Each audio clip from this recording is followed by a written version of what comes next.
From Pixels to Peace, a James Ralph encounter with Jesus Christ. It was a cold evening in Philadelphia.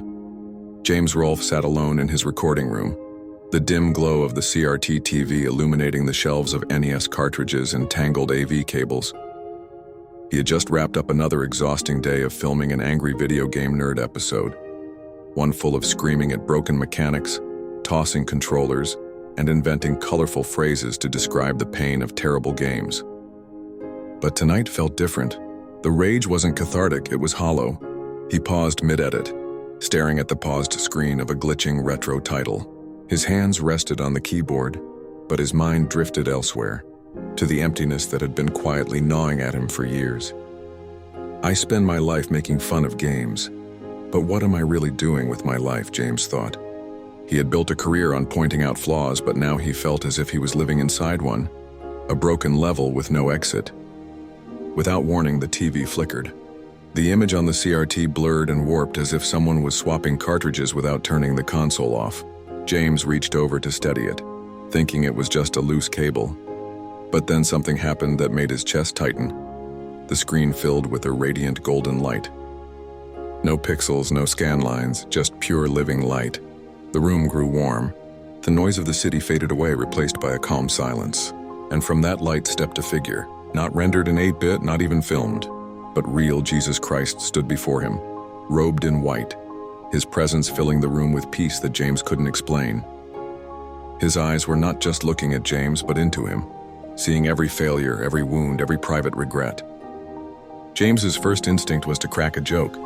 You're not here to review Bible adventures, are you? He said nervously. Jesus smiled gently. I'm here for you, James. James froze. For me? Yes, Jesus said, stepping closer. You've spent years pointing out what is broken, in games and entertainment. But your heart has long felt that something in life itself is broken. You've sought meaning in nostalgia and humor in creation, but deep down you know you're still searching. James's voice cracked. Yeah, I guess I am. Everything I do, it's fun, but it doesn't last. When the cameras turn off, I'm still me, still empty sometimes. Jesus nodded. James, I am the way, the truth, and the life. I came so that you may have life more abundantly, not just for a moment, but forever. The emptiness you feel cannot be filled by success, fame, or even your greatest passions. It can only be filled by me. James lowered his eyes. But I'm not exactly the most holy guy. You've seen my videos, right? I have, Jesus said, his tone unwavering in compassion. And I know the pain behind the jokes. I know the childhood wounds, the loneliness, the frustration with the world. I am not here to condemn you, James. I am here to save you. Tears welled up in James's eyes. But why me? Because I love you, Jesus said simply. Even while you were far from me, I loved you.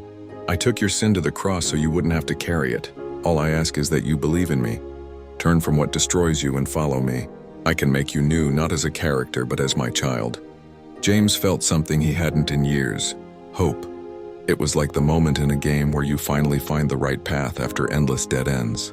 But this wasn't a game. This was real. He nodded slowly. I want that. I want you. James knelt right there between stacks of VHS tapes and controllers and prayed. He confessed his sins, his need for forgiveness, and his desire to follow Jesus.